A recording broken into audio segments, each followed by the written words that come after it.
எனக்கு மிகவும் அன்பான என் அன்பு சகோதர சகோதரிகளே, ஒவ்வொரு நாளும் நீங்கள் இருக்கிற இடத்தில் உங்களை சந்திப்பு அதிக மகிழ்ச்சி அடைகிறேன்.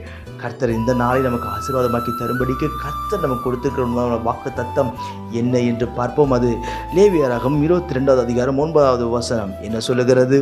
நான் அவர்களை பரிசுத்தமாக்குகிற கர்த்தர், நான் அவர்களை பரிசுத்தமாக்குகிற கர்த்தர்.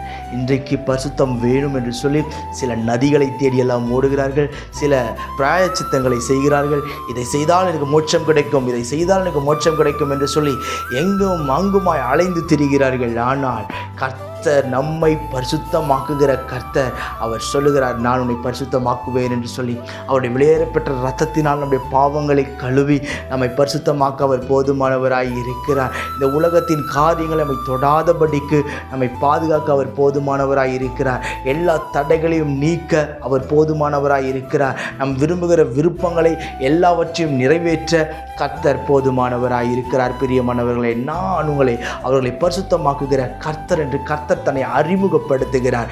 இன்றைக்கு உங்களையும் பரிசுத்தப்படுத்துவார், மேன்மைப்படுத்துவார். சில சொல்லுவாங்க, பிரதர் பாவத்தில் விழவே கூடாதுன்னு யோசிக்கிறேன், பிரதர் சினிமா பார்க்கக்கூடாதுன்னு யோசிக்கிறேன், குடிக்கக்கூடாதுன்னு யோசிக்கிறேன், சிகரெட்டு குடிக்கக்கூடாதுன்னு யோசிக்கிறேன், ஆனால் என்னை மீறி நான் செய்கிறேன், என்னை மீறி நான் செயல்படுகிறேன், என்னை மீறி நான் தள்ளப்படுகிறேன் என்று சொல்லி இன்றைக்கு என்னென்ன காரியங்களெல்லாம் உங்களால் மேற்கொள்ள முடியாமல் இருக்கிறீர்களோ அத்தனை காரியத்தையும் இயேசு என்கிற நாமத்தினால் நீங்கள் ஜெயிப்பீர்கள், நீங்கள் வெற்றி பெறுவீர்கள்.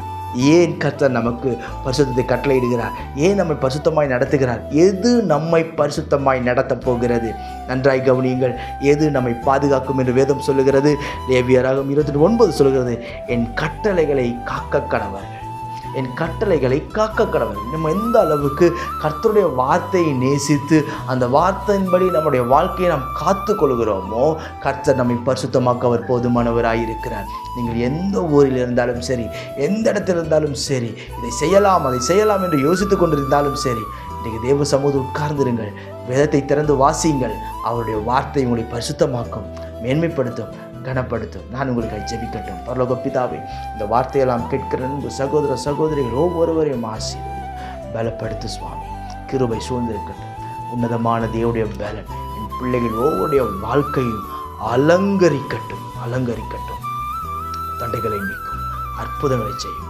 ஆண்டவரே, உங்களுடைய கிருபையினால் நிரப்பி நடத்தும், எல்லா தடைகளையும் நீக்கும். இன்றைக்கு என் தேவனுடைய அற்புதங்களை செய்வீராக, மேன்மைப்படுத்துவீராக. ஆண்டவரே, எல்லா தடைகளும் இப்பொழுது விலகி போகட்டும் இயேசுவின் நாமத்தினால். நாமத்தில் மகிமைப்படுத்தும். இயேசுவின் நாமத்தில் ஜெபிக்கிற ஜீவனுள்ள பிதாவே, ஆமென், ஆமென். God bless you.